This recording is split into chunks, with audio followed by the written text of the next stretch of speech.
principe des intelligences multiples, c'est d'un peu éclairer les éducateurs sur l'idée qu'en fait, on peut réfléchir de différentes manières. Mais il n'y a pas des individus qui réfléchissent d'une manière et des autres qui réfléchissent tout à fait d'une autre. Dans la théorie de Gardner, on va retrouver entre 5 et 8 intelligences, ça dépend des versions qui sont avancées. Il y a une intelligence linguistique, celle qui nous sert pour parler, une intelligence logico-mathématique qui va servir pour compter, pour dessiner une forme géométrique, pour calculer. On a une intelligence spatiale qui va permettre de se retrouver dans l'espace, de percevoir les rapports entre les volumes. On va avoir une intelligence musicale qui est plus, son nom est assez explicite. On va avoir aussi des intelligences interpersonnelles et intrapersonnelles.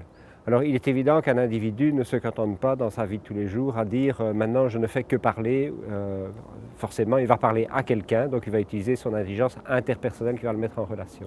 Et donc pour enrichir l'activité, c'est intéressant d'essayer justement de pointer, tiens, est-ce que je m'adresse à différents types d'intelligence, est-ce que je sollicite différents types d'intelligence? Alors dans le cadre d'animation, ce qui peut être intéressant aussi, c'est parfois de compenser certaines intelligences qui sont parfois un peu moins travaillées à l'école.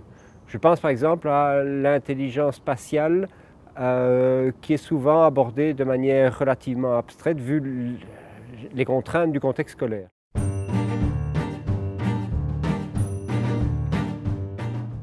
C'est un peu plus compliqué d'utiliser l'intelligence intrapersonnelle qui est vraiment une réflexion sur soi-même, un retour sur soi-même.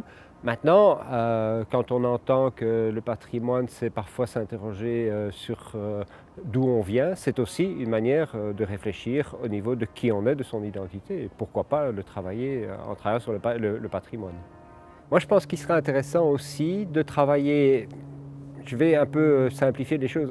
L'intelligence musicale, en ce sens que travailler l'écoute, l'audition, et pas uniquement de la musique, mais aussi de tous les bruits environnants, de tout ce qu'il y a comme fond sonore dans un lieu, essayer de voir à quoi ça correspond, essayer de travailler aussi sur des élèves à la sensibilité au bruit et au son. Par exemple, celui qu'on entend, là, il est très bien là dans le fond.